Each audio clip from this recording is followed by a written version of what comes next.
vavaka fiamenana vavaka fiamenana fandarana arahanao eto amin'ny andramoka izao sy ny ankiradio isaky ny alatsinainy hatramin'ny zoma amin'ny 5 sasany alina ora eo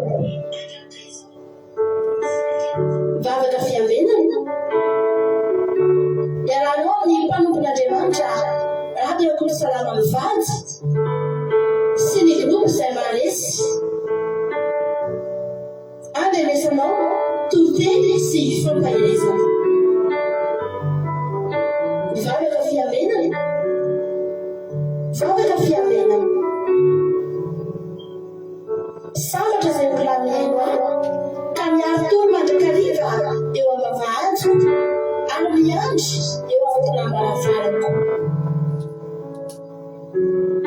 ny aleony fiamenana amin'ny alina ny maso mba isaisainako ny teninao vavaka fiamenana vavaka fiamenana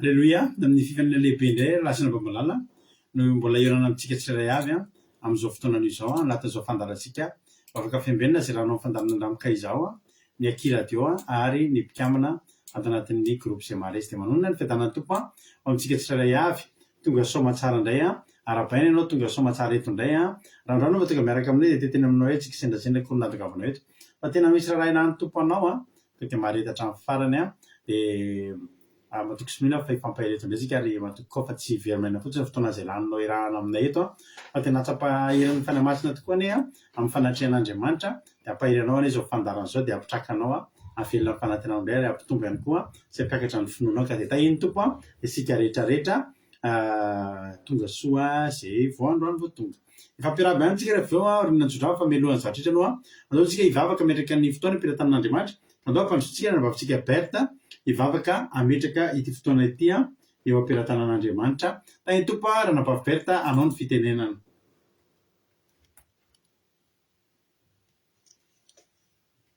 Haleluia, mankasitrika pastera manome fitenenana hiara-hivavaka resika. Jehovah-Andriamanitra renay izay ny an-danitra renay amin'ny anaran'i Jesosy Kristy tomponay. Misaotra betsaka anao Jehovah-Andriamanitra ny amin'izao fotoana izay iarahanay hiombom-bavaka eto anatrehanao. Misaotra anao ny amin'ny fitantananao namakivaky nandritra ny tontolo andro ary nahatratraranay izao takariva mamy izao. Ankehitriny Jehovah-Andriamanitra dia tsy miafiny aminao. Mangataka ny irotsahan'ny fanamasina eo anatrehanao. Mangataka ny fanatrehanao, ny bitsiky ny fanamasina ny any amin'ny mpanomponao Jehovah-Andriamanitra izay hanatanteraka ny anjara asa izay nanomezana ny tsirairay avy. Eo ny hitondra ny hafatrao, eo ny hamelabelatra ny toriteny Jehovah-Andriamanitra, eo koa ny mbola hivavaka ny amin'ny firenenay. Izany rehetra izany dia tsy noho ny avy amin'ireto mpanomponao Jehovah-Andriamanitra fa noho ny avy aminao no entin'izy ireo ahafahana hanatanteraka, hampianatra, ahafahana hanatanteraka, hampahery ny amin'ireto mpanomponao tonga manotrona ny amin'izao fotoam-bavaka izao. Rakofon'ranao mahery Jehovah-Andriamanitra ny fitaovana ny connexion tsirairay avy ahafahanay hanana fifantohana ary ninona koa ny tedratsy ny devoly izay kasa Jehovah tenapaka ny fandaharana efa eto am-pelatananao no hanatrika feno ny fanamasina sy ny ranao mahery ny rotsika Jehovah-Andriamanitra ahafahanay hatody hatramin'ny farany eny amin'izao fotoam-bavaka izao. Izany rehetra izany tompo, oka tsy ompihaino mpanadino izahay fa ompihaino mpankatony teninao. Amin'ny anarana Jesosy Kristy tomponay nisoranay sametrahana ny amin'izany rehetra izany. Aleluia, amen. Aleluia, mankasitraka indrindra ranabavy Berta tao anatin'izay fandraisanao anjara tao anatin'izay vavaka fanomboan'izay dia Jesosy anie hamaly fidianao dia mitombo-hositra sy fahasoavana hatrany foana dia mahay reza foana amin'ny asan'ny tompo. Halleloia. Raisoarin'ny tsodrano raisoarin'ny tsodrano izay tononona ho antsika tsirairay avy amin'izao anio izao ao amin'ny bokin'ny Jeremia. Ao bokin'ny Jeremia no tsodranontsika androany. Jeremia 1:7. Jeremia 1:7. Halleloia. Amen. Mivaky toy izao amin'anan'i Jesosy amin'ny fitoamanina no hiaviany ary amin'ny fifonany no hitondrako azy. Ary hoentiko eny amoron'ny renirano izy amin'ny lalana mahitsy izay tsy ahatafotoina azy. Farain'i Israely aho ary Efraima no lahy matoako. Halleloia. Amen. Androany ianao tonga amin'ny fitoamanina, tonga amin'ny fifonana ao anatin'Andriamanitra dia izao ny zavatra ataon'Andriamanitra, hoentin'Andriamanitra eny amoron'ny renirano ianao. Misy olona mety efa makina sy tany karakaina sy maina sy mety tena miraviravin-tanana amin'izao fotoana izao, fa dia miteteny aminao hoe raha amin'ny fitoamanina ny hiavianao, izany hoe amina fo feno fanenenana, amin'ny fo feno fibebahana, dia amin'ny fitoamanina sy amin'ny fifonana ny anatonanao an'Andriamanitra, Andriamanitra sy mampanantena anao hoentiny any amoron'ny rano ianao dia amin'ny lalana mahitsy tsy matavy-toana anao intsony no hitondrany anao manomboka eto ndraika. Dia tahiny ny tompo raiso izany tsodrano izany fa atolotra ho antsika tsirairay avy.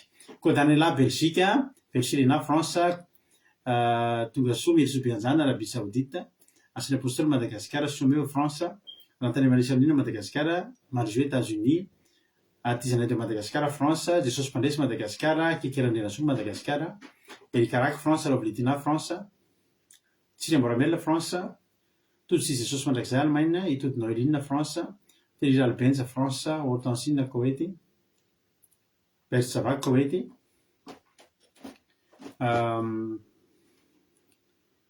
Yama Koweity, Razanzo Sylvie Koweity, Nenamaiso Italie, Angèle Pagès France,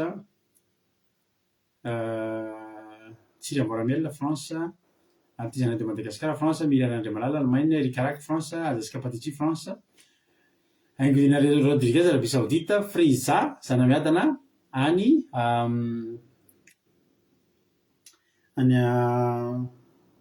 tasy tadidiko any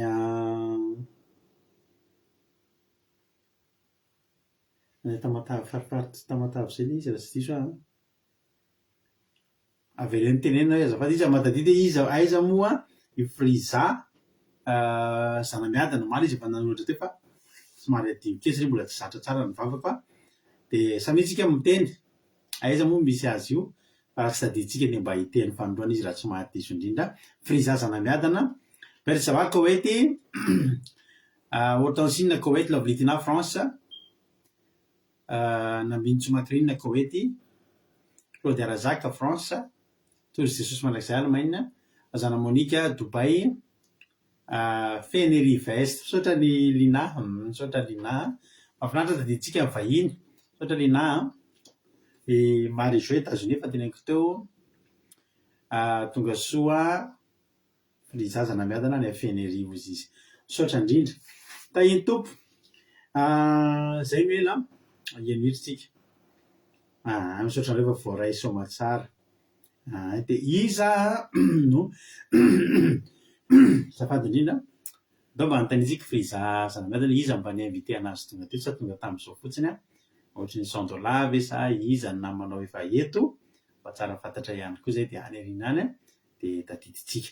Hoy izy Noélie Fantou koa tahiny zao tsika rehetra tonga soa Noélie Fantou France, Nen Charline misaotra Nen Charline Stodisy, Linana maly fa ny Fenerive Est misaotra rahalahy. Halleluia. Mankasitraka antsika rehetra. So rehefa matadidy fiaviany vahiny daholo tsika tsara be zany dia tohizantsika izany fa tsara. Halleluia. Lahoary ijoro avombela tsika inona ary ny azonao ijorona avombela sa nomezanao voninahitra an'Andriamanitra. Maro loatra izy ireo ka tsy voatanisa hoy Davida dia ny angamba ny ijoro avombela dia izao hoe ny fitsarana sy ny fiadanana izay omen'Andriamanitra amin'ity tontolo andro ity, fa dia tena hoe mahafinaritra, tony tsara ny fiainana, tony tsara ny tontolo andro natoro maraina tsara ny lamina tsara tsy nare azy tsy nare problema tsy nare loza voninahitra ny eo an'Andriamanitra. Io koa no ry mahalala seny fa efa tafiditra Madagasikara tonga soa za aloha tsy teny intsony hoe tsy rabanareo intsony hoe nanao na ny fety fa ho anareo izay mbola tsy mahalala dia tsika tsy manao fety tsika eto, tsy mankalaza krismasy tsika eto. Alao zany atao retany-drendanitra mihitsy fa tsy afenipenitsika mihitsy tsy afenipenitsika mihitsy zany na dia indraindray mety tsy mahafaly ny olona, mety mampihenanisan'ny olona mijery fa dia tsara fantatritsika aloha ety am-boalohany.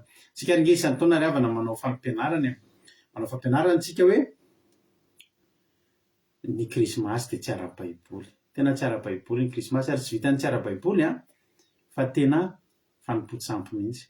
Fanompontsampy mihitsy ny krismasy ary tena zava-doza ny ao ambadiky ny krismasy ary dia tsy anontanianao hoe nanao ahoana ny fetinao androany fa ho anareo izay mpanaraka ny Akiradio ho antsika feto amin'ny Akiradio dia tsy fety ny androany. Fety foana ny antsika isan'andro fa ny androany tena ataontsika tsy misy inona mihitsy satria manjaro fangaro ny fanompontsampy izay fety n'izao tontolo izao tanteraka mihitsy ary tena lalina be mihitsy ary raka ny teny teo misy ataontsika manao fampianarana foana mihitsy sika famotehana ny krismasy zany isy ataontsika manangana fahavalo satria dia tena tsy faly ny olona rehefa miteny an'izany tsika hoe ary zany mahatonga ny olona tsy dia miteny an'izany intsony. Betsaka ny olona mahafantatra fa tsy ara-baiboly ny krismasy ary tsy nodidin'Andriamanitra ao atao ny krismasy ary tena tsisy fampidiran'ny filazantsara mihitsy amin'ny sapin sy ny Père Noël sy ny sisa sy ny fanaterana kilalao sy ny zavatra rehetra izay mbola atao rehetra ny akanjo menamena be anaovana reny ary ny zavatra manjelanjelatra be reny tsy misy idiran'ny tenin'Andriamanitra mihitsy tsy misy idiran'ny filazantsara. Mahatonga antsika tsy nanao fampianarana tamin'ity taona ity dia izao rehefa nandinika izahay mivady dia ny olona rehetra efa mahafantatra daholo. Inona moa ry havana no itenenana olona efa mahafantatra kezana izy efa mahafantatra. Zay aloha zao dia androany zao zay efa misy ataona zay misy olona ray na roa mbola miarahaba. Androany zao zaho raha olona ray sisa ny raha mbola tsy mahafantatra mihitsy fa raha olona efa mpanaraka eto dia mahafantatra fa tena tsy mankalaza krismasy sy noely isika rehetrarehetra izahay ary dia torinay foana zany. Tsy nanao fampianarana izay tamin'ity taona ity satria ny tena marina efa fantatry ny olona ilay izy ary nareo olona reo manao ireo paster manana fiangonana manisy sapin anaty fiangonana mitarika ny olona manao satroka dadabe noely tena mampalahelo ho an'ny olona tsy mahalala tsy maninona fa ho anay manokana mahalala ny zavatra ambadika izany dia tena mampalahelo mahita hoe pasteur dia manao satroka dadabe noely mihitsy dia manentana olona eo anoloan'ny sapin manao krismasy fa engany hosokafan'Andriamanitra ny mason'izy ireny ao aorianao. Zay nge raha mboatra niareo ihany koa tezitra kosa taloha efa niteny hoe tsy tokony manao krismasy. Tena tadidiko mihitsy ny fotoana voalohany tsy nitandremana mivady krismasy izay mianakavy kely mbola izay telo mianaka tena nalahelo tamin'izany hoe fitenen'ny olona hoe tsy tokony hankalaza krismasy tena ahoana ary zany dia tamin'izany fotoana voalohany bavana aloha ny taona manaraka ny desambra manaraka ireny mbola nanao krismasy dia tonga tany an-tranonay mpanompona dia mijery izy tsy niteny mafy tsy niteny mahery fa mijery nareo sisy manao azy dia zay sorena tamin'izay fa maninona koa ary zany tsy atao fa taty aoriana nazavaina anay ilay izy dia misaotra an'Andriamanitra tsy manao an'izany. Ary ianao raha ohatra hoe mety mbola tsy nalala koa ianao mbola nanao ianao tamin'ity taona ity, Andriamanitra tsy manameloka ny miezaka tsy mijery ny andron'ny tsy fahalalana, tsy mijery ny andron'ny tsy fahalalana Jehova fa fantatrao ankehitriny dia aza manao intsony amin'ny herintaona. Ary mbola piko mihitsy ary raha nanao anao tamin'ity nasianao sapin tao an-trano, nasianao Père Noël eraky ny rehetrarehetra, nandeha nikohaka tany am-piangonana ianao satria hoe krismasy Jesosy zazakely tsy ry havana malala tsy Jesosy ny akofanao tany tadidio izay teniko izay ny ariana tsy Jesosy no niderainareo androany aoko fantatrareo izany araka ny tempo taminareo tsika dia mijoro hatramin'ny farany mety traiten'olona hoe inona tsika tsy haiko zay traiten'olona tsika fa tsika dia mijoro na dia tsika rera sisa no mijoro sy miteny ampabe maso dia tena tenentsika ho retany ren-danitra fa tsy tokony hankalazaina ny krismasy tsisy fampidirany filazantsara tsisy fampidirany kristianina amin'ny krismasy misy aloha ny olona anao tsy maninona nge zany samy afaka manao zay ty fa zay mananatra nareo hoe aza manao fa tena tsy misy idirana raha hitanareo anaty baiboly zany verset momba ny Père Noël sy sapin sy hoe manova sapin misy manazava momba ny sapin ao avy fotoana mbola misy ao anaty YouTube ao misy fampianarantsika momba ny krismasy dia manasa anareo miditra ao anatin'ny chaîne YouTube ny Rado Akirateo dia jereo tapy hoe krismasy dia hitanareo hoe hitanareo ny fampianarana fa dia miraba nareo rehetra kosa nefa izay tsy nankalazana zany miraba nareo rehetra izay tsy nekohaka tamin'ity andro ity nekohaka tamin'izany afety izay tsy ara-baiboly zany miraba nareo fa fandresena sy fahasoavana ao anareo ny tsy fanaovanareo an'iny fa tsy alahelo akory zay nareo tsara fa tamin'ity androany ity fandaniana meo papana mahalahelo ny olona ray rehefa tsy manambola krismasy zany mamorikira mihitsy ary ny artista hoe ny noelinaire zareo tao anaty trano bongo mangidy moa izay tsy mba loka vorontsiloza fa vary soso miampy kitoza tareo zany le izy zany tena ohatrany hoe ina moa problème raha mihinana vary soso kitoza androany izy moa tena tsy maintsy mihinana vorontsiloza androany dia jereo fandaniana meo papana ao anatin'ny ray andro fanomanana io fety izay tsy an'Andriamanitra io folo zany lahy zany dia ireo marika anareo koa fa biby maloto daholo ny tena mirangaranga hoanina ganagana gisa ny henan-kisoa ny sisa moa fa tsy voatanisa ka ho ara-baiboly ve zany ravana tsy ara-baiboly zany ho tahin'ny tompony antsika rehetra fanamasina ny amangy anao fa rado rakoto salama dia tsy haharesy lahatra olona fa aorian'ny andrenesanao an'izany kosa dia ny fanahan'Andriamanitra ny amangy anao anatin'ny aty fanahanao any amin'ny alina torinao ao dia ny fanamasina no andresy lahatra anareo halleloia tahiny tompontsika rehetra misaotra anareo tamin'ny fijoroana misaotra ny groupe zay maresy misaotra ny mpanaraka Akirateo izay nijoro tany amin'ny tokantrano tsirairay avy nisy azy tany za miteny anareo androany hoe valopitiany ao ambadika izany fa tsy fahampitehana akory fa mifankalazana an'iny kosa dia fahampitehana ny ao ambadika izany ary ozina ho tahiny tompontsika rehetra maireza andao ary eniritsika vita ny fijoroana vavolombeloko anjaranao le zao inona ny azonao razana fa atolotra anareo ampitiavana ve tiriteo mahatoky halleloia dia andao atoky halleloia matoky an'Andriamanitra fa tsy maintsy ho tahin'ny tompo ianao tsy maintsy ataony mandresy ianao tahiny Jesosy ny amamona moa fa tsy lazaina tsony marina ny enina ambinina tahiny tompo maireza ny nofinaritra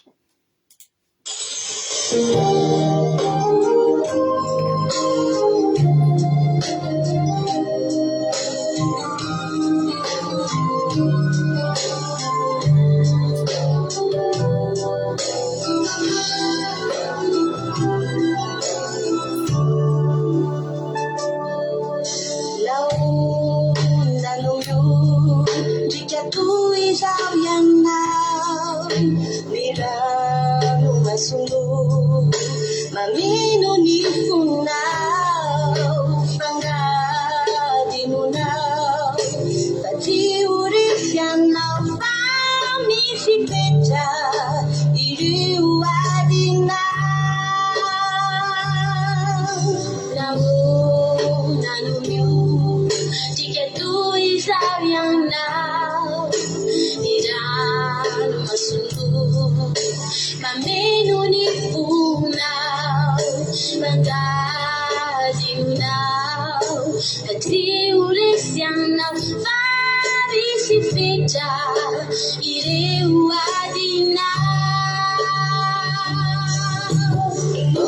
Sina yita, sina lalatu. Santi masumi teri, tina dia nautu. Jesus itini, kamu menawa. Matuki isiesa hampandesianao matoty fa tsy fisina lolalovamao sanaty ratoka izy mafoyanao iwavinao izy wantanani matoty Faisiesa hampandesianao matoty fa tsy fisina lolalovamao sanaty ratoka izy mafoyanao niwavinao ifioantanani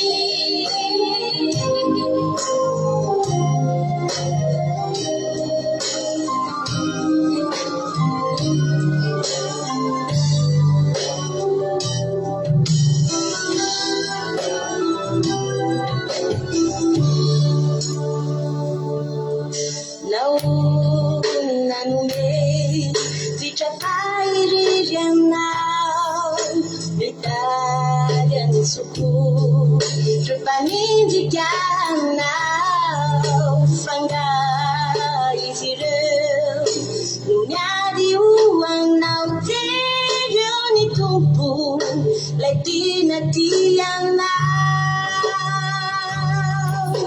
Naunanme Dijafairiranao Vitadele suku Panindrikanao Tanggai sini Nupiadi uanau Teriau ni tumpu Tina tianau Fenomena dinu Fayunitanani Panikitahana Dewan tatani Fantaginiana Matuki Faisiesa hampandesianao Matuki Fatifisina lolalukanao Sanati Ratuka isi mafuyanao Diwarinao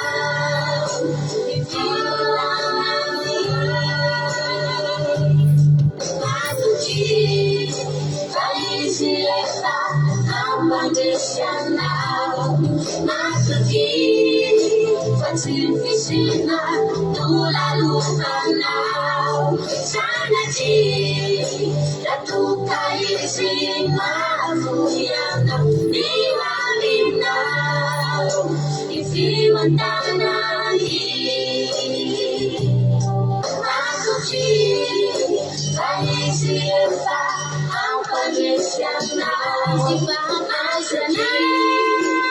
Fatifisina lolalukanao Sanati Ratuka isi mafuyanao Diwarinao Ifiwantanani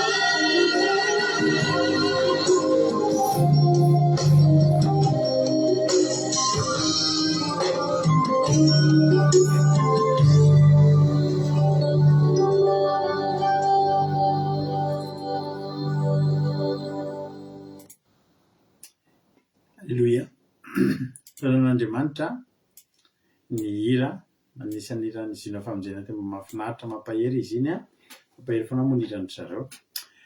Dia misaotra anareo ihany koa manao nanohitra ny fitsinjovam-bolombelona izay hovakiako eto. Programantsika manaraka tsika ho dia miezaka manisy tanjona manisy marika eny aloha foana tsika. Inona indray ary no mba hetsika kely ataontsika aorianan'ity taona vaovao manomboka ny janvier dia amin'ny 9 janvier isika, tsy ataontsika 2 janvier aloha satria mbola mety reraka mandeha mitsangatsangana kely, fa amin'ny 9 janvier isika dia akalaza tsingeritaonan'ny akiradio. Alleloia. Ny tsy ny akiradio moa zany fa ny nanomboan'ny am'favaka fiambenana andramoka izao. Alleloia. Ny nisin'ny fandarana andramoka izao teto amin'ny Facebook. Taloha mantsiny de mbola tsy nisy anarana ny fandarantsika fa de mitory am'izao fotsiny. Manao fitombavaka sabata am'izao fotsiny de manao mifampahery manao fandarantsika amin'ny alina fa mbola any anaty appel tamin'ny messenger. Alleloia. Zay aloha no nataontsika. De nanomboka janvier 2018 tsika nanomboka nasiana anarana ny fandaharana. Alleloia. Dia ankalazan'ny fahafito taona ny fandarana andramoka izao zany tsika amin'ny 9 janvier ho avy izao.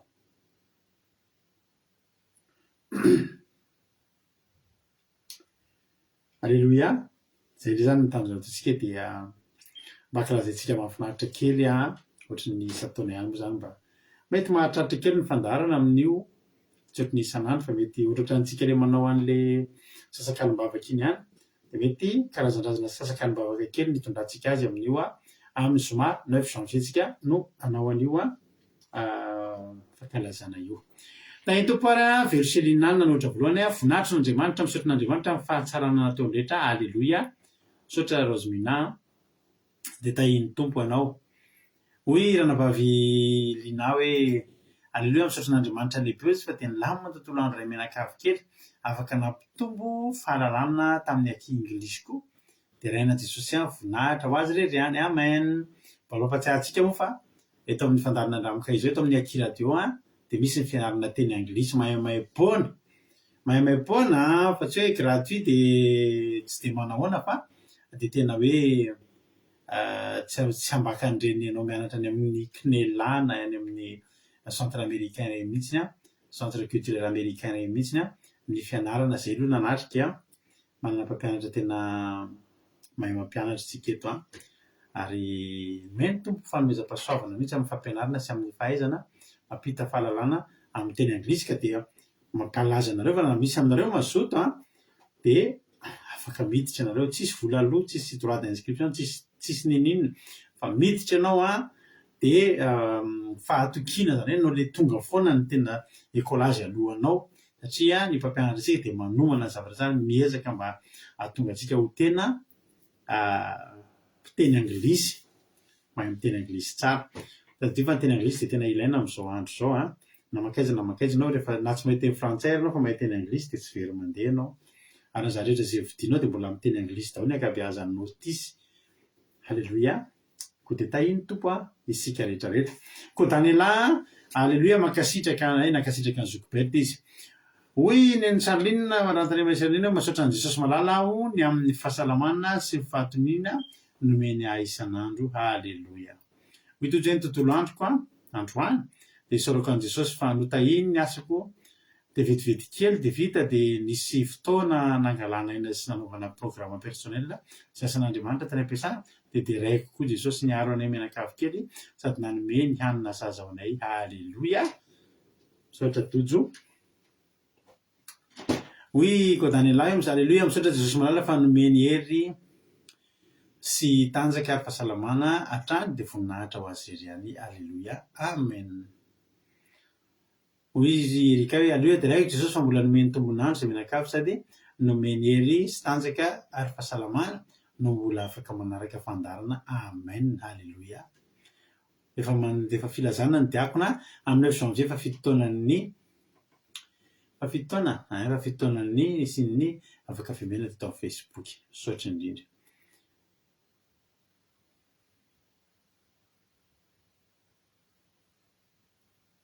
Olona dimy ny araban'ny Charline androany de tonga de nilazainy hoe tsy mankalaza zay fa tsy ara-baiboly de tsy nisy niteny reo zany mihitsy angeravana le fijoroana ilaina amintsika.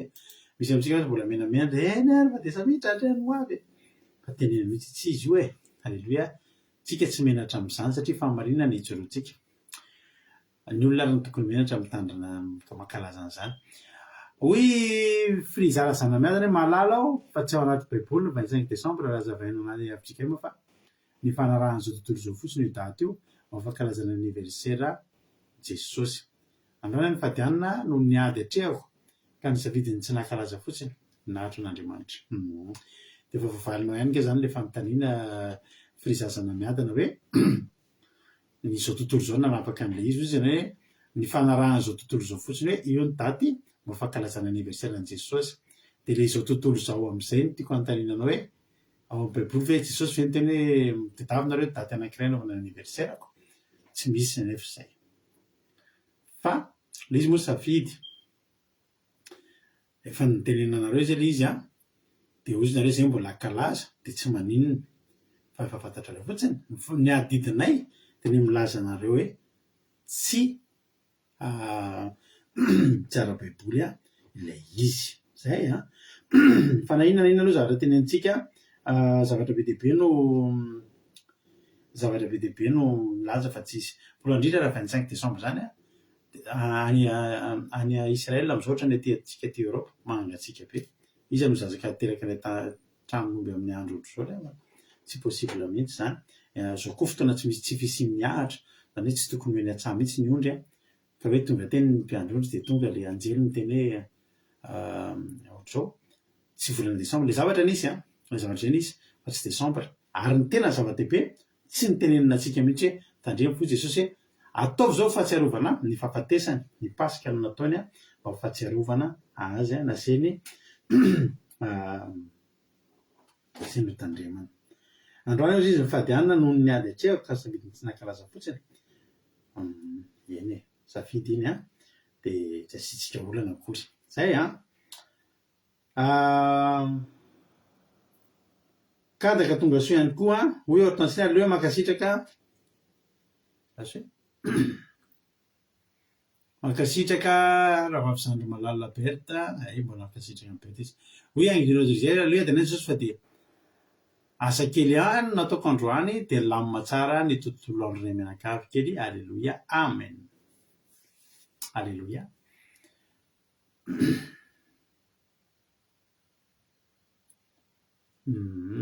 Azonareo ve le zavatra tenenin'ny friza ohatrany tsy azonareo le zavatra tenenin'ny friza sa zany tsy mazy de vavakio tsara aloha zavatra lazainy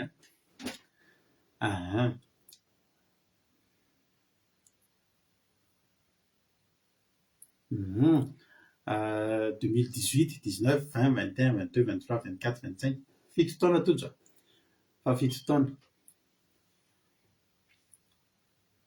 valo taona ve 2025, 18, 19, 20, 21, 22, 23, 24, 25, 26 azafady valo taona valo taona fa valo taona fa tsy fa fito taona misaotra indrindra moatsika 2026 zao fa azafady fa za disiko za diso fa tsy tojo akory zay ary itoparitsika rehetrarehetra hitsy amin'ny tenin'Andriamanitra ary sika ndoa ampandrosotsika avy hatrany rahabavitsika aina ery anahy miary ny aina izy nitondratsika anatin'ny tenin'Andriamanitra amin'ity androany ity ka de andao ary to de ampandrosotsika izy fa mino fa efa vononvoninao ny toloteny dia lasa ny toloteny de velontsika velonetony ny tenako avao mamirapiratra ny tenin'Andriamanitra. Teny Jesosy aina anao ny fitenenana. Mankasitraka pasterina ny fitenenana de teny Jesosy taontsika rehetrarehetra araka ny jeren'ny tenin'Andriamanitra ary sika teo amin'ny bokin'ny Lioka toko 10 andininy 20 ny vakitsika. Lioka toko 10 andininy 20 de Apokalipsy toko 7 andininy 5. Rehefa hitanao dia vakitsika amin'ny anaran'i Jesosy. Osy ny tenin'Andriamanitra hoe kanefa aza mifaly ianareo satria manaiky anareo ny fanahy fa mifaly satria voasoratra ny an-danitra ny anaranareo. Alléluia. Apokalipsy toko 7 andininy 5. Izay maharesy dia hitafy lamba fotsy tahaka ireo koa ary tsy hamono ny anarany eo amin'ny bokin'ny fiainana tokoa fa hanaiky ny anarany eo anatrehany raiko sy eo anatrehany anjeliny. Amen. Eto ny tenin'Andriamanitra dia miresaka anarana voasoratra anaran'iza moa dia voasoratra iza moa ry havana ny tiany Jesosy teneny eto amin'ilay hoe ianareo Raha jerentsika ny soramandry ao amin'ny bokin'ny Lioka dia manao hoe amin'ny anaran'i Jesosy ny nanoran'i Jesosy ny 70 lahy elo azy. Halleluja. Izany hoe 70 lahy olona voafidin'i Jesosy, tsy ny olona rehetrarehetra. Teto izao Jesosy dia tsy niteny tamin'ny olona rehetrarehetra izay teo tsy tahaka ny teny amin'ny tendrombohitra tamin'ny olona 5 alina na olona rehetrarehetra izay teo, fa olona voafidy, olona voafantina no nitenen'i Jesosy an'ity hoe aza mifaly fa manaiky anareo ny demonia fa mifaly fa voasoratra ny an-danitra ny narinareo. Izany angeravana no mahatonga antsika eto amin'ity izao tontolo izao ity mahitsika hoe tsy ny olona rehetrarehetra angeravana no mifaly amin'izany hoe andeha hanao toriteny, andeha hiasa ao an'Andriamanitra, andeha hivavaka, andeha hampahery olona. Tsy ny olona rehetrarehetra angeny olona, tsy voamaika ny olona rehetrarehetra no mifaly hoe ho any an-danitra. Satria tsy natao an'olona rehetrarehetra ity teny ity, fa olona voafidy, olona novidian'i Jesosy manokana, olona izay nandray an'i Jesosy manokana. Amin'izao tsika dia tsisy Jesosy no tonga ety amintsika hiteny hifidy antsika hiteny hoe ndao anaraka. Tsy tonga ny an-trano intsony Jesosy hiteny ohatra hoe avy Maria Angela anaraka, tsy tonga mivantana intsony Jesosy. Fa amin'ny alalan'ny fanaikentsika ny antsony, amin'ny alalan'ny fanaovantsika batisa, fidirantsika amin'ny rano batisa no mahatonga antsika olom-boafidy, no mahatonga antsika mba ho anisany ho voasoratra ny anarany, mba ho anisany ho mpanompon'Andriamanitra. Halleluja. Eto ry havana dia mampahery antsika ny ten'Andriamanitra hoe tsara ihany tsika manao ny asany, tsara ihany tsika mivavaka, tsara ihany tsika mampahery olona, tsara ihany tsika mametra tanana olona, fa ny tsara indrindra dia ny anarantsika izay voasoratra ny an-danitra, dia fanaovantsika ny fidirantsika amin'ny rano batisa. Satria be dia be ngeny olona miteny hoe izaho mivavaka, izaho nge mampahery olona, izaho nge miditra any am-piangonana foana, izaho nge mametra tanana olona dia sitrany ny olona iny, fa nefa ny olona iny mety mbola tsy vita batisa, mety mbola tsy nandray an'i Jesosy, mety mbola tsy niova fo, mety mbola tsy niditra tao anatin'ny batisany rano be. Dia androany manentana antsika ny ten'Andriamanitra hoe andaontsika naika an'i Jesosy, andaontsika ndray an'i Jesosy, andaontsika hiditra amin'ny ranon'ny batisa mba hahatonga ny anarantsika ho voasoratra ny an-danitra. Dia rehefa voasoratra ny amin'ny bokin'ny fiainana ny anarantsika dia tsy mijanona eo fotsiny, fa ozy ny ten'Andriamanitra no amin'ny Apokalipsy hoe izay maharesy izy dia tafy ny alamba fotsy tahaka ireo koa, ary tsy hamono ny anarany eo amin'ny bokin'ny fiainana tokoa, fa anaiky azy eo anatrehana raiko. Anaiky ny anarany eo anatrehana raiko. Halleluja. Izany hoe misy anarantsika izany rehefa vita batisa dia misy anarantsika ny an-danitra any, voasoratra any, nosoratan'i Jesosy, nosoratan'ny anjely any angeny anarantsika, voasoratra anatin'ny bokin'ny fiainana angeny anarantsika, fa tsy mijanona hatreo. Fa raha ohatra ka maharesitsika arak'ilay ten'Andriamanitra teo hoe raha maharesitsika dia tsy ho voafafa ny anarantsika ao amin'ny bokin'ny fiainana, dia mifanohitra amin'izany. Raha tsy maharesy izany tsika dia voafafa ny anarantsika. Sanatrehantsika ane izany, sanatria aminao izay miaino n'izao ten'Andriamanitra izao ane izany. Fa ity ten'Andriamanitra ity dia mba hahatonga antsika ho voamaika hifikitra, voamaika haharitra hatramin'ny farany amin'ny fanompony an'Andriamanitra. Fa tsy mijanona eo amin'ny batisa ihany ry havana ny fanompontsika an'Andriamanitra. Dia misy tantara kely zavatra kely ampahirezako anao ity. Izaho tao anatin'ny toeram-piasako iray izay maromaro izay niara niasa tao ary fotoana efa elaela. Tavonitra dia fito teo angambany izay tamin'izany dia rehefa nandeha ny fotoana dia niaina, nisy ny ala dia nisy ny voaroka dia taty aoriana dia 4 izay sisany tao. Dia rehefa taty aoriana dia maty amin'izay ry mpampiasa io. Dia ny zavatra nakasika ry havana dia rehefa nizara ny fiara-para amin'izay ny zanany dia nalefa nisoratana tany amin'ireny gazety ireny rehefa misy olona maty dia soratana alefa ny annonce hoe raha anona izao dia maty tamin'izao dia nandefa ilay fiara-para ny zanany dia zarainy taminay. Dia nisoratra tao izany dia hoe ny zanany, ny anaran'ny zanany sy ny fianakaviany sy izao dia milaza fa raha dia maty tamin'izao izany dia sara ny alahelonay aminareo izay. Dia rehefa nijereko rehefa nivakina tsara tao anatin'ilay izy dia nisoratra tao anatin'ny zanak'ilay mpampiasa. Dia taitra be ary avana nahita ny anarako nisoratra tao amin'ilay izy hoe izay reto izy izy dia maneho ny alahelonay amin'ny fahalasan'ny papanay.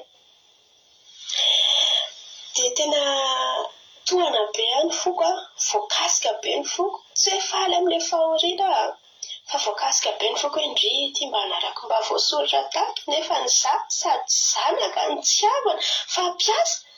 Dia tena voakasika ry havana ny foko fa mpiasa fa tena be fitiavana n'ilay mpampiasa ry havana. Tena voakasika ny foko ry havana dia hoy tamin'i Jesosy hoe tsy Jesosy ny anarako voakasika ny anarako voasoratra tao amin'ity zavatra kely tena ry havana dia nakasika koa vao maika rehefa ianao avy rehefa ho avy ny andro alainy ny trompetra dia voatonona ny anarako hoe iaina mba ho tafiakatra. Amen. Ndry tena voakasika ry havana ny foko tena hoe mampahery antsika so antsika tsy aina mihitsy amin'izany fotoana izany ny hafalentsika rehefa ho voatonona ny anarantsika fa andao ry havana andao hanompo an'Andriamanitra andao hifikitra foana andao tsika aneho fitiavana an' Jesosy foana no fitiavana an'Andriamanitra foana satria izaho ry havana tao anatin'izay fotoana niasako izay tao ny fahadsoako tao ny zavatra tsy nentina ataoko tao ny tsara tao ny ratsy tao ny mety nahatezitra tao ny nampalahelo tao ny nahafaly fa tao anatin'izay rehetrarehetra izay dia naneho fitiavana foana nataoko niezaka foana nanao tsara ny asako niezaka foana nitazona n'io asako io hitan'io zanan'io fa naneho fitiavana foana ny rainy. Dia tahaka an'izany tsika ry havana andeontsika haneho fitiavana an' Jesosy foana na dia tsy tonga lafatra arany fa tsika tsy mahatahiry ny tenantsika fa ny famindrapon'i Jesosy no mahatahiry antsika ny fitiavany koa no mahatahiry antsika ry havana. Tsika mety miezaka mitandrina ny didiny miezaka mitandrina ny fahamasinana miezaka manao ny sitrapontsika fa raha ny herintsika ihany dia tsy vitantsika ihany izany. Fa raha mifikitra amin'ny Jesosy tsika dia izy mihitsy no mitahiry antsika. Ny fanan'Andriamanitra mihitsy no manamasina antsika isan'andro izy mihitsy no mitahiry antsika mba ahafahantsika ho voatahiry. Fa raha ny herintsika dia tsy ho vitantsika izany. Dia andao ry havana andao hiezaka foana na mandalo ady na mandalo fifaliana na mandalo sarotra ny fiainanao amin'izao. Mifikira foana amin'ny Jesosy matoky foana azy tia foana izy fa raha oharina amin'ny fiainana atao anaty baiboly ny fiainanao dia raha oharinao amin'izany Davida izany ny fiainanao izay voahenjika foana na voahenjika ny Saoly Josefy nalefa tanaty tranomaizina raha ianao amin'izao nge nalefa anaty figadrana amin'izao dia mety ho kivy ianao hoe olon-dratsy izany matomokatra fa izany Josefy izany ange ry havana tsy niala natoky an'Andriamanitra foana izy dia nivoaka mpandraisa. Ruta izany ange ry havana nifikitra taminao izy na dia efa maty vady aza na dia efa tsy nisy tombotsoa antsoana aza taminao dia nifikitra nanaraka anao foana izy fa taty aoriana ange izy ry havana nahazo vady nahazo ny anjarany. Dia izao ny fiainanao androany mety sarotra mety kivy ianao mety mbola ao anatin'ny fahasarotana mety mbola malahelo ianao anaty fitaintainana fa izao ny teneniko anao hoe matoki an'Andriamanitra fa mbola hiposaka ny masoandrinao matoki an'Andriamanitra fa izy mandama ny zavatra rehetrarehetra. Aleloia. Ary indrindrandrindra ry havana tsy eto amin'ity izao tontolo izao ity ny tanitsika tsy eto ny fiafarantsika fa ny tanitsika dia any an-danitra any. Aleloia. Dia voasoratra any ny anarantsika arak'ilay tenin'Andriamanitra teo. Dia mivavaka ao anao zaho mba antsika rehetrarehetra mba tsy ho voafafany ny anarantsika rehetrarehetra reto rehefa tonga ny fotoana izay etsony Jesosy antsika ny amin'ny raha ho any lanitra. Amen. Tainy Jesosy daholo tsika rehetra maherena daholo. Tainy Jesosy daholo. Aleloia. Sotra petsaka anao rana-baviana ampatseva antsika fa nira ataontsika rehefa hoe dia nira antsika le hoe aza kosehina ny anarako. Aleloia. Inona ataontsika rehefa avy eo satria izany ny fifaliana lehibe indrindra. Aleloia. Izany ny fifaliana lehibe indrindra atsika izay miazakazaka eto amin'ity tamin'ny fihazakazahana ity. Io irina ataontsika rehefa avy eo mety aminareo ve? Halleloia. Ny ten'Andriamanitra hoe alika toko 10 andininy 20. Novakitsika aloha ny andininy 17 ka hatramin'ny 20 novakitsika androany. Ny soramany dia nandrahan Jesosy ny 70 lahy hialoha azy. Ny 70 lahy reto dia fanampy ny 12 lahy zany dia lasa 12 dia soloina ny ray dia lasa 12 dia nitombo ny azafady diso ny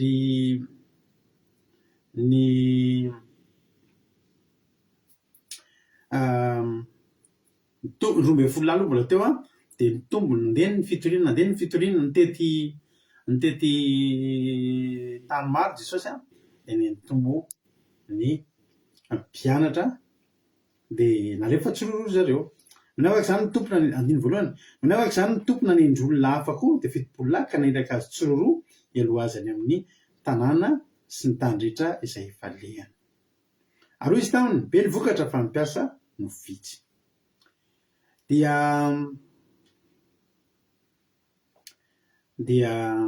lasa amin'izay mpianatra nandeha. Tena nanao asa ry zareo, nanao famantarana ry zareo. Tena nanao délivrance, nanasitra n'olona, nampahery, nitory-teny, nanafaka.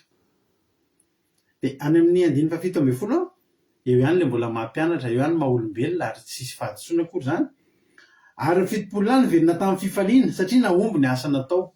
Nitondra fifahazam-panahy, nibebaka ny olona, sitrana ny marary, nadio ny boka, sitrana ny marary, sy ny sisa. Dia andiny 70 any 70 lahy niverina tamin'ny fifaliana ka nanao hoe Tompo, na dia ny demonia aza dia manaiky anay noho ny anaranao. Raha mahafinaritra aloha amin'io dia na dia teo ary izany fifalian'ny mpianatra izay tsy ratsy ao izany fa tsara. Tsisy ratsy amin'izany mihitsy hoe faly ianao satria tena nanaiky ny demonia. Fa mbola mipresizen'ny mpianatra kosa hoe nanaiky anay ny demonia noho ny anaranao. Andrany zava-dehibe foana amintsika. Ninona zavatra ataontsika, ninona zavatra fahombiazantsika dia ataovy foana hoe noho ny anaranao. Tsy noho ny anaranao, tsy noho ianao, fa noho Jesosy. Noho ny anaran'i Jesosy izay entintsika io mahavitantsika zavatra. Mahay zavatra rehetra nolay mpampahery no tenin'Andriamanitra. Alleluia. Faly-be ry zareo. Satria nanaiky an' zareo ny demonia, afaka mibaiko ny demonia indray. Ndana miala, mandao an'io vatan'ny olona ianao. Ndana makany anaty fasana, ndana makany anaty ranomasina lalina, ndana miala, délivreny. Dia manaiky ny demonia rehefa délivrentsika amin'ny anaran'i Jesosy. Vao ny anaran'i Jesosy ny ampiasaina dia manaiky ny demonia. Dia taitra Jesosy nahita ny mpianatra tonga faly, ary izy mahafaly. Averika any, tsy ratsy izany.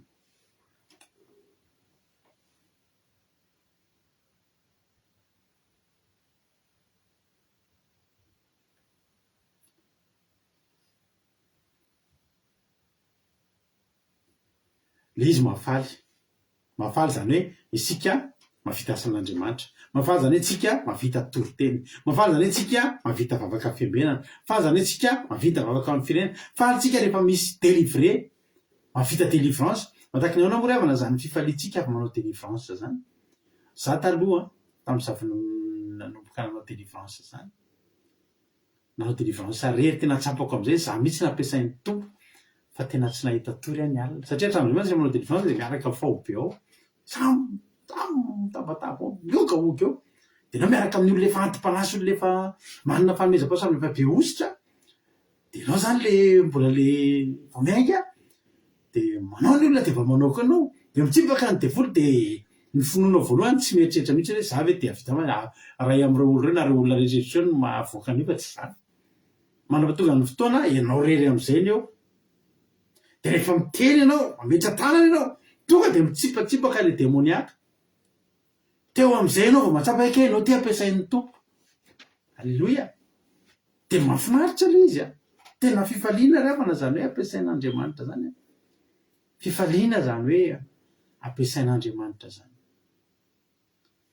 Zany mihitsy ny tempon'ny mpianatra.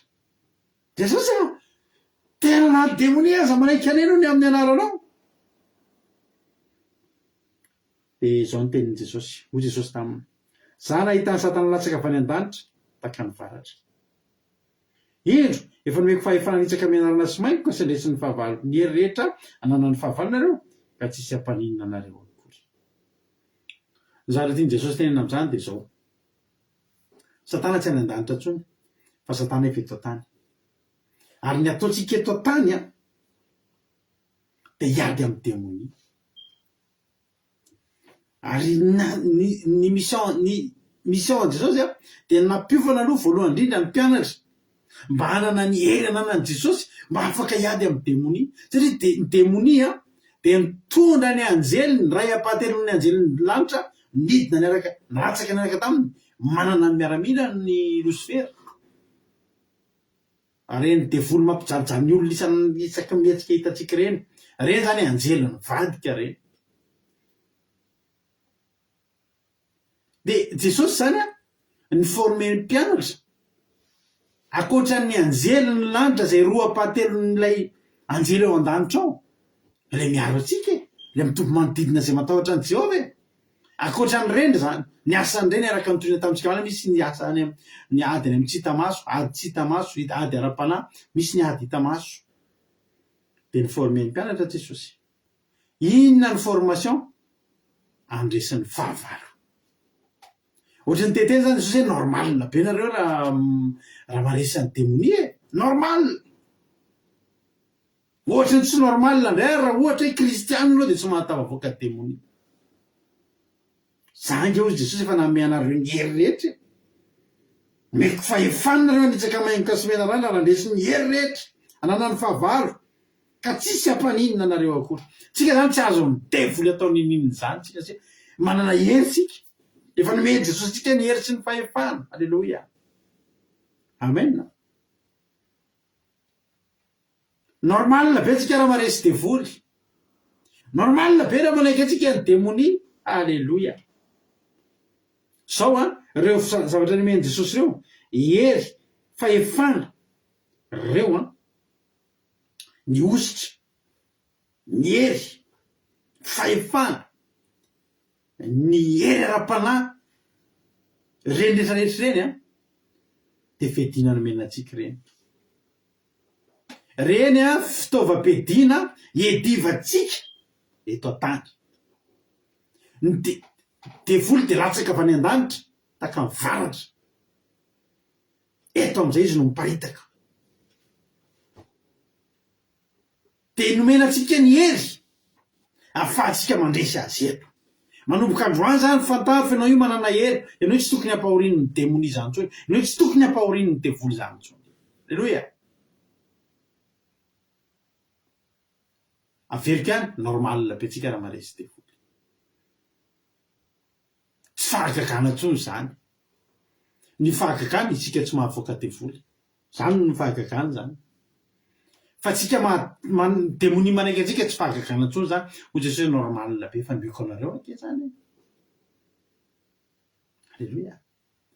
Reny rehetrarehetra reny ny hery sy ny ositra sy ny fahefana zay nomeny Jesosy atsika ilaitsika eto an-tany reny. Alleluia. Ilaitsika eto an-tany reny. Satria hoy Jesosy eto amin'izao tontolo izao ity ny ahitanareo ny fahoriana nefa matoki za efa naresy izao tontolo izao. Dia matoki koa fa ianao efa resy izao tontolo izao. Satria nomena anao ny hery sy ny fahefana. Alleluia. Zany hoe reo zavatra rehetra nomeny Jesosy reo hidivantsika eto an-tany. Eto an-tany no misy fahavalo. Any an-danitra tsy ilaina intsony reo. Ianao raha tonga any an-danitra tsy mila ositra intsony ianao miditra any. Tsy mila hery sy fahefana intsony ianao miditra any. Tsisy devoly delivrenao intsony any. Tsisy ratsy horesenao intsony any. Tsisy fahoriana hiatrehanao intsony any. Tsisy menarana sy maingoka intsony tafiditra any. Tsy ilaina any an-danitra zany. Eto an-tany no ilainao ny hery sy ny fahefana. Satria eto an-tany no natotona ny devoly. Dia normal na koa ianao raha maresy an'izany satria efa nomeny Jesosy ianao teto an-tany zany. Alleloia. Fa ozy izy Jesosy kanefa ozy izy aza mifaly ianareo satria manaiky anareo ny fanahy. Ny dikan'izany tsy hoe aza faly, tsisy dikan'izany. Ny dikan'izany mifaly hiangy. Aza mifaly satria manaiky anareo ny fanahy. Aza atao ampy zany zay. Tsy ampy atsika zany. Tsy ampy tsika manao délivrance, tsy ampy tsika mavita mitotena, tsy ampy tsika manao asan'Andriamanitra. Mafaly ihany reo tsara reo Ozy Jesosy. Kanefa aza mifaly no satria manaiky anareo fanahy. Ny fanahy fa mifaly. Ny dikan'izany mifaly ihany aloha raha vita le rehetra rehetra teo. Fa ny tena tokony hampifaly anareo dia zao. Satria voasoratra ny danitra ny anaranareo. Ny dikan'izany raha sanatria zany anao tsy navita an'ilay manaiky anao ny démonie, tsy navita asan'Andriamanitra firy anao mety tena misy olona nge mety tsy manana sehatra anaovana an'izany. Misy olona nge mitahiry ny terany fotsiny izy zany mitahiry ny terany amin'ny fahamasinana sy amin'ny tenin'Andriamanitra fotsiny izy. Mety tsy manana sehatra ahafahana manao asan'Andriamanitra izy. Aza manamelo tena. Raha misy ny sehatra manaova, aza atao ambanin-javatra ny asan'Andriamanitra. Fa raha tsisy ny sehatra, tsy afaka manao no aza manamelo tena. Fa misy zavatra raha ingeza be tena tokony ho eritreretintsika rehetrarehetra reto. Mety tsy navita ny toriteny ianao. Za tsy miteny hoe tsy manino zany, ataovy ihany aloha ny asan'Andriamanitra raha mbola azonao atao. Fa izao ny tena zava-dehibe, ataovy izay tsy hahavoakosika ny anaranao ny an-danitra. Sy ny anaranao, ny anarantsika voasoratra ny an-danitra. Ary ny ilana any an-danitra tsy hery sy fahefana sy ositra, fa anarana voasoratra any. Halleloia. Anarana voasoratra any izay ny ilana any an-danitra. Halleloia. Raha efa nananao le ray mifaly. Fa ny tena hifalio ny anarana voasoratra ny an-danitra. Roa zay Apokalipsy teo. Mila Apokalipsy toko fahatelo andininy fahadimy. Izay maharesy dia tafy lamba fotsy tahaka ireo koa, ary tsy hamono ny anarany eo amin'ny boky ny fiainana tokoa, fa anaiky ny anarany eo anatrehan'ny raiko sy eo anatrehan'ny anjeliny. Eto an-tany manaiky anao ny démonie, fa ny an-danitra manaiky anao Jehovah-Andriamanitra, manaiky anao Jesosy anatrehan'Andriamanitra sy ny anjeliny. Ekena foana zany ianao eto an-tany dia ekena ianao ny an-danitra. Ety an-tany taky ny any an-danitra hoy ny vavaka nampianarin'ny tompo. Halleloia. Ary havana malala. Sambatra ny olona mitafy zany lamba fotsy zany. Zay rehetra mitafy ny lamba fotsy dia tsy vonona intsony ny anarany, fa efa amin'ny boky ny fiainana. Tadidio fa ny anaran'ny Jodasy dia efa tao amin'ny boky ny fiainana, fa ny fafana. Ny anaran'ireny pasteur sy mpitandrina fivavahana sy kristianina mafana fo fa ny verin-dalana ny fafana ny anarany. Mety misy olona mavita délivrance, mety misy olona nanangana maty mihitsy teto amin'ity teto tany. Mety misy olona nanasitrana olona manjatony. Mety misy olona navita nameno stady isak'izay tena mitory teny. Misy olona mety nampiova fo olona ray alina, mety ray tapitrisa. Fa raha ny verin-dalana zany olona izany dia voakosika ny anarany. Aza miala n'ilay akanjo fotsy lava ianao. Aza miala amin'ny lamba fotsy tafianao io. Io lamba fotsy tafianao io dia ny ràny Jesosy. Ilay mitondra antsika amin'ny fahamasinana, mitondra antsika amin'ny fotorotoro, mitondra antsika amin'ny tahotra an'Andriamanitra, mitondra antsika amin'ny fakatoavana. Halleloia. Amen nareo. Androany zao tsika nakatoa araka ny zavatra efa niteneko anao teny am-panombohana. Fakatoavana n'Andriamanitra ny tsy nitandremantsika Krismasy androany. Halleloia. Raha maresy inona dika resy zay maresy inona kay? Zay maresy ny démonie, zay fotsiny. Satria démonie ke manao zavatra be dehibe andresena antsika eto. Ary raha resy ny démonie eto an-tany eto tsika, tsy tafakatra ny an-danitra. Mila maresy ny fakapanatsika, mila maresy ny fanagolena ataon'ny satantsika, mila maresy ny zavatra rehetra zay alefa amin'ny devoly, maresy ny zanatsipika rehetra zay alefa n'isan'andro, zanatsipika mirehatra. Zanatsipika mirehatra zany rehefa alefanao zanatsipika mirehatra zay tsy ataony eto dia mirehatra. Zanatsipika fotsiny zany fa sady mandoro mandevona. Soran'Andriamanitra anao mbola tafatsolo ianao androany. mosaran'andriamanitra anao fa tonga ny taona 2026 tafajoro indray ianao. Halleloia. Fa raha maresy ianao be dia be ingeny zavatra tokony reseny. Tsy ny olonanao ihany ingeny mila reseny. Fa reo fanambolena ny fakapanahy isan'andro isan'andro mitombo ny fakapanahy. Isan'andro isan'andro mitombo ry havana ny fakapanahy izay maneringelina tsy. Ary eo anatin'ny ray mpimaso io ao anatin'ny ray mpimaso tompoko mahalavo olona anankiray. Ndray mpimaso zany raha zay nataoko izay. Ndray mpimaso nefa ny devoly tsy ndray mpimaso izy maka fanahy. Fa andro aman'alina izy dia eo foana ary tsy matory izy maka tahaka an'Andriamanitra koa izy. Fa mahafinaritra antsika Andriamanitra koa antsika tsy matory. Ary raha mbola mitoy matahotra an'Andriamanitra sika dia ireo anjely mitombo manodidina izay matahotra an'Andriamanitra ireo miarantsika amin'ny fakapanahy ratsy izay rehefa Satana. Ka ilay izay maharesy dia izao izay maharesy an'ity fiainana ity. Mila resena ny fitiavam-bola. Mila resena ny fitiavam-boninahitra. Mila resena ny fitiavana ny fiainana isan-karazany fiainana filibana isan-karazany sy ny fiainana nofo rehetrarehetra ny fahafinaretsana nofo rehetrarehetra mila resena zany. Tsy mora ingeny mandresy an'izany. Tsy mora mandresy an'izany. Ny kristianina misy kristianina reraka rehefa tsy manam-bola foana anaty fahantrano dia lasa mandeha manompo samby. Fa mbola misy ilay koa kristianina nanam-bola be tampoka indray dia nanadino an'Andriamanitra dia lasa manompo sampy ihany koa. Misy olona ingeny rehefa hitanao io vola io rehefa tsy misy io dia tediavina. Dia rehefa misy izay io dia mbola tediavina ihany koa satria ohatrany tsy tia intsony zany hoe zava dia tsy hanana intsony indray ao fa aleo tia ampitomboana dia zany mahatonga ny olona rehefa manam-bola izy vao misy manadino andreo mitady ny ambony miakatra foana.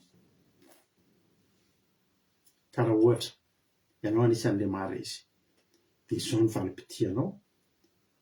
Tsy ho fafana amin'ny boky ny fiainana intsony, tsy ho vonoina amin'ny boky ny fiainana intsony ny fianaranao. Ary izao Jesosy dia anaiky anao, anaiky ny anaranao mianatria an'Andriamanitra sy ny anjelany. Dia matoky sy mino fa voarainao zany afatra zany. Matoky sy mino fa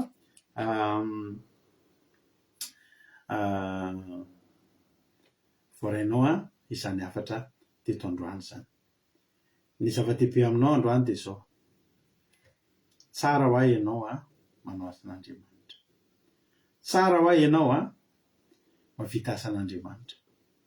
Fa ny mahasoanao manomboka androany dia izao.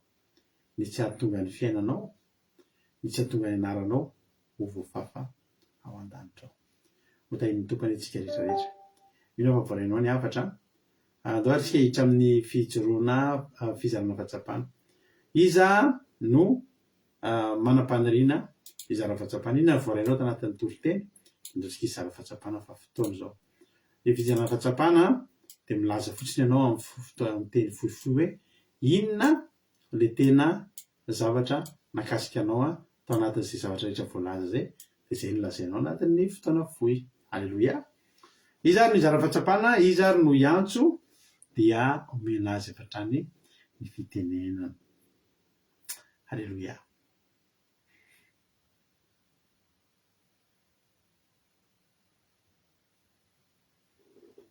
Aiza daholo mpizara fahatsapana ry Marina Tiana, ry Tojo, ry Rodriguez, ry izao ireny mpizara fahatsapana ireny. Afaka miantso nareo dia mizara fahatsapana isika.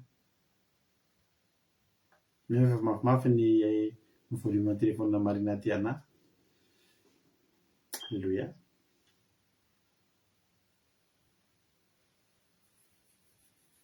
Fa raha tsisy zara fahatsapana dia alefantsika ny hira.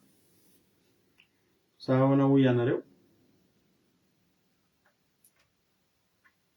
Angamba mety tsisy zara fahatsapana andao dia hanao hirintsika ary raha ohatra hoe misy kay.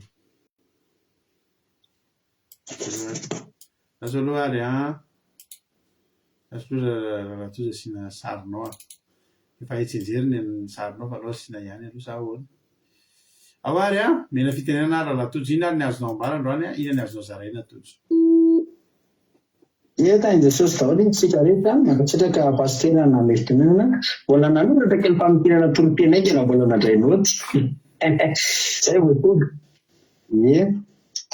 be dehibe moa tena nahakasika ilay parenthèse ao nahakasika an'any hoe izay maharesy dia tambalamba fotsy dia ny anarany koa voasoratra eo amin'ny bokin'ny fiainana dia anaiky ny anarany fiainan'Andriamanitra dia hoe maharesy inona moa dia maharesy ny fakapanahy rehetra izay alefa ny baiboly.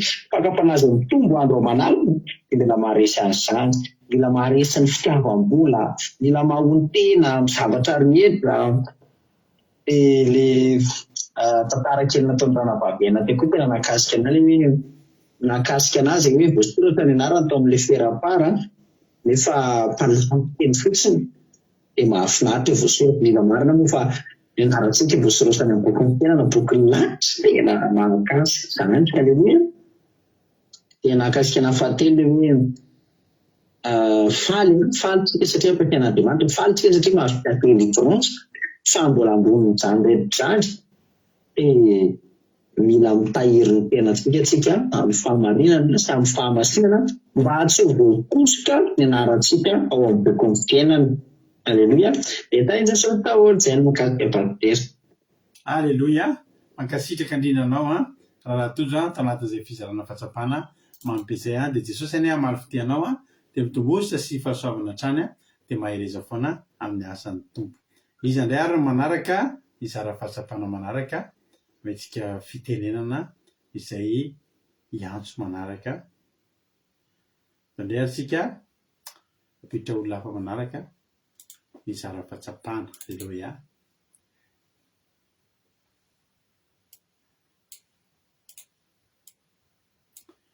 Raha efa ao ary ranampaviana izay tompon'ny toriteny any dia mena zavatra ny fitenenana ina ny azonao ambara ary ina ny azonao tenenina.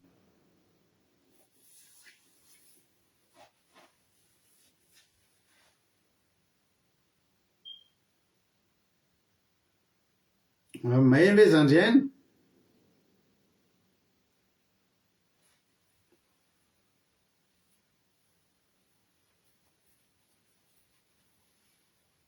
Ohatrany tsy maheno.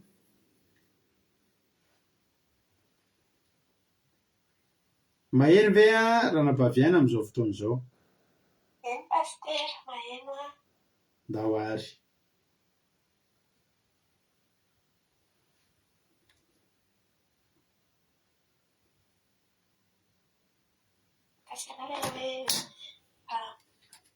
maheno hoe paster azafady.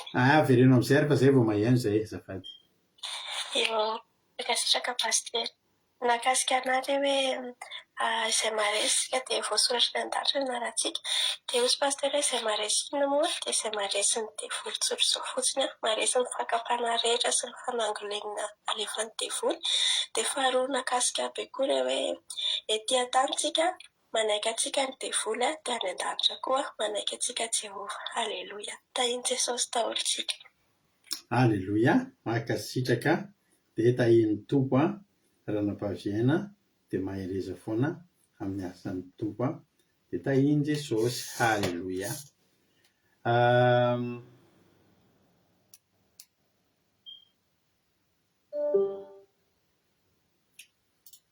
Aleloia. Zao tsika piditra olona hafa manaraka indray. Izy indray ary no azotsika zao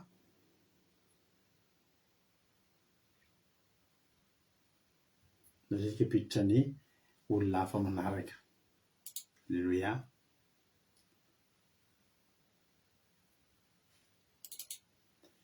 Raha ohatra efa ao maheno ve ianao zany ranampavianina Rodriguez? Maheno anay ve ianao? Maheno anay ve zao Angelina Rodriguez?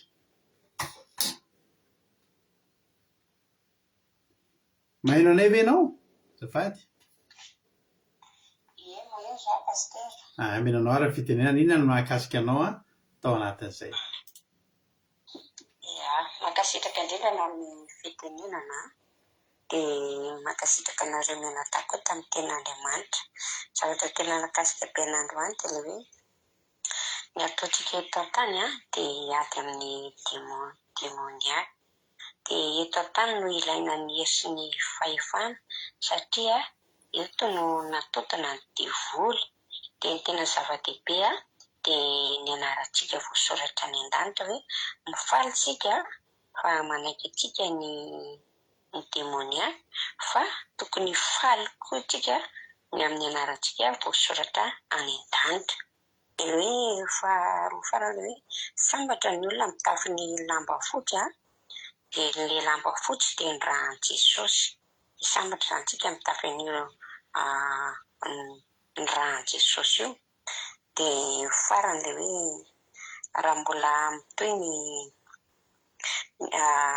isika zany tsy ny olana ihany ny tokony ho resena fa ny fankapana rehetra ihany koa izay rehefa nydivoly eto an-tany. Dia izay ny tena nakasika be pastera dia mankasitraka indrindra tainy Jesosy. Aleloia, mahintahiny tompo mankasitraka indrindra anao Ravavy Aidina Rodriguez tarata izay fizarana fahatsapana izay hoentinao izay.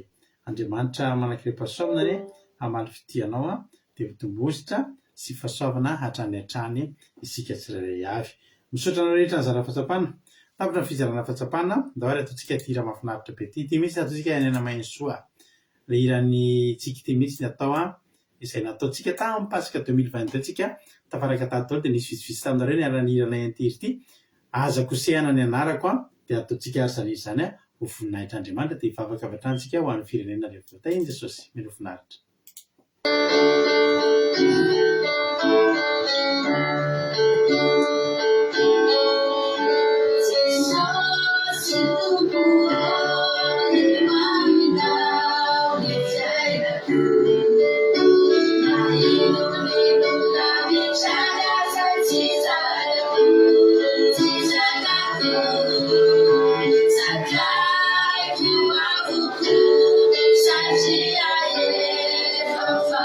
Shame.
Alléluia. Sotranao zay Jesosy malala ny amin'ny fatanterahana fotoana teto ary zany hira zany mihitsy no zavatra fagatahanay ambony indrindra. Dia ny tsy anakosehana tsy hamonona ny anaranay eo amin'ny boky ny fiainana. Eny Jesosy malala mety ndraindray tokoa izay tafalatsaka anatina fahavaribarianana. Mety tafalatsaka anatina tsy fitandremana ary mety hisolafaka izay eto amin'ity zao tontolo izao ity. Angataka aminao zay Jesosy hoe ahitsio zay dia tario amin'ny lala marina izay dia azavinony amin'ny boky ny fiainana ny anaranay. Faly zay satria manaiky anay ny démonie noho ny amin'ny anaranao Jesosy ary isaonanay anao zany. Fa faly koa zay Jesosy malala tamin'ity androany ity raha marefa mbola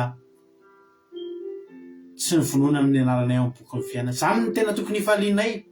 Ny tena tokony hifalianay dia zao ho any an-danitra izay. Saotra Jesosy dia tario lalana ary zay tsirairay avy. Tario lalana zay tsirairay avy zay tonga eto. Tena azavelanao tafiala aminao. Azavela tafavirina amin'ny akaviana amin'ny akavanana Jesosy fa tena hoe tario zay ho tonga soamatsara ny an-danitra any. Voninahitra ho anao dia raha laza saotra ho anao dia vory Satana faritra amin'ny ranao tsy afaka anaisitra zany teny zany aty anatinay ary tsy afaka andresy anay ka tonga ny anaranay ho voavona ny an-danitra any. Amin'ny anara maheronao Jesosy tangatana izay vavaka izany misaotra Jesosy malalo. Halleluia. Amen. Isika fitenenana amin'izao fotoana izao ranavavitsika Erika hivavaka ho an'ny firenena. Erika, anao ny fitenenana.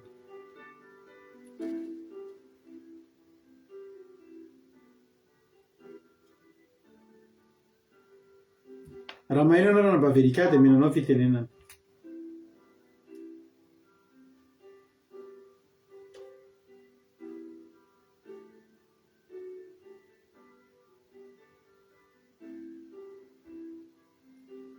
Maheno ve Erika?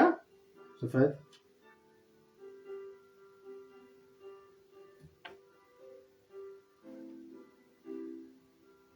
Afaka miteny ve anao azafady? Afaka miteny.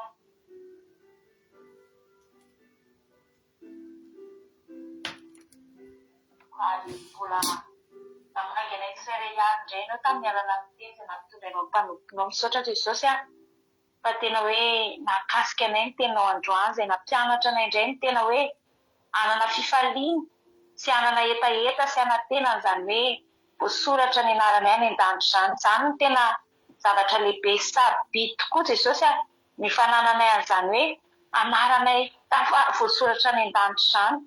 Na dia mahavita ny zavatra rehetra izay ty amin'izao tontolo izao ety dia ireny mbola tombony ihany ireny ahafahanay manao ny asanao.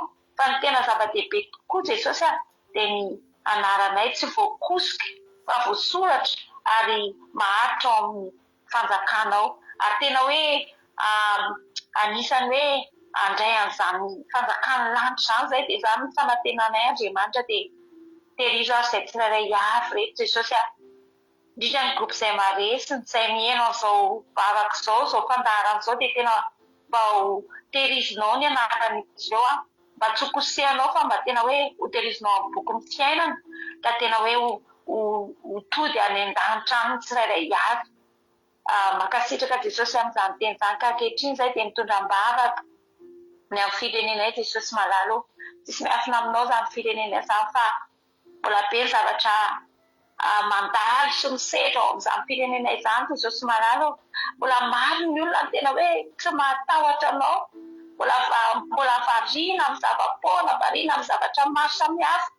Mbola manao fiainana amin'izao tontolo izao Andriamanitra fa izay Jesosy mangataka aminao ikasihanao fony tsirairay avy izay ao amin'ny firenena io Jesosy na mbara tonga farany ambany na ambony Jesosy mba ho kasihanao mba tena hoe hiandrandra sy hibandina izany fiainan-danitra izany Jesosy mba tena hanana etaeta n'izany hoe voasoratra ny anarana ny an-danitra Jesosy malalo fa tsy mety hiatany any.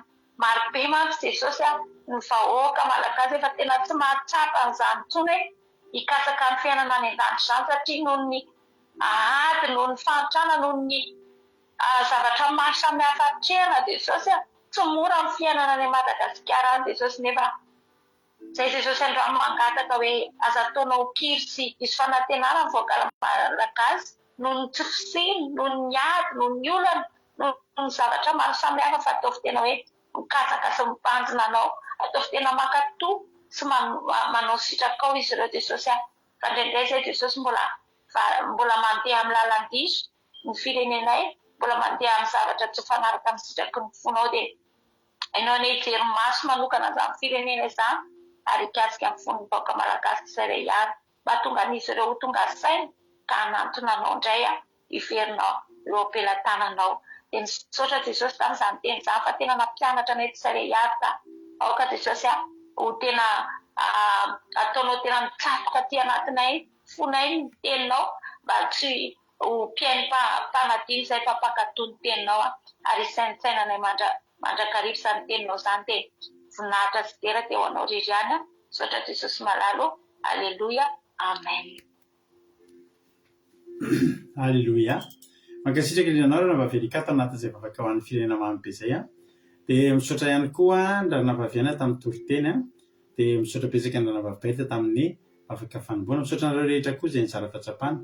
Jesosy ny maro fitianareo rehetrarehetra ireo ary misaotra anareo ihany koa zareo izay tonga niaraka tamin'ny teto androany ny aritory matoko sy mihina fa nahery daholo sika miara eto ary mbola tsika ny roalandra Jesosy ka tahiny tompo velona soamantsara tsika dia eo aneto indray tsika raha-pitro alina alolo kely noho ny androany manomboka satria misy ny fandarana misy andrata raha-pitso tahiny tompo daholo ary tsika dia mahereza tahiny tompo tsika menakavy. Amen.